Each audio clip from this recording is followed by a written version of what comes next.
नमस्कार दोस्तों, बड़की बहू छोटकी बहू बवाल धमाल मूवी के बारे में बताने वाले हैं। तो अगर आप चैनल पर नए हो तो वीडियो को दिल से लाइक करके चैनल को सब्सक्राइब करें, क्योंकि ऐसे ही वीडियो हम लाते रहते हैं।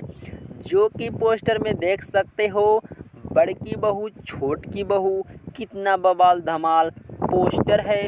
तो भैया मूवी कितना बढ़िया होगा, बवाल धमाल मचाने वाला होगा, आप सोच ही सकते हो।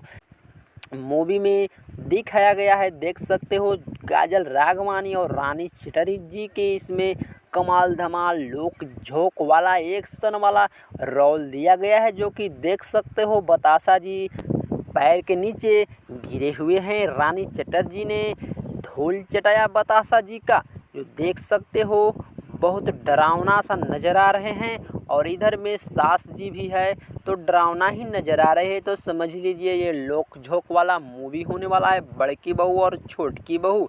अगर इस मूवी को देखना चाहते हैं तो देखिए, दंगल ऐप पर मिल जाएगा ये बड़की बहू छोटकी बहू मूवी। जा कर के देखिए, सिर्फ दंगल पर मिलेगा। मिलते हैं अगले नेक्स्ट वीडियो में। वीडियो अच्छा लगा तो चैनल को सब्सक्राइब करें।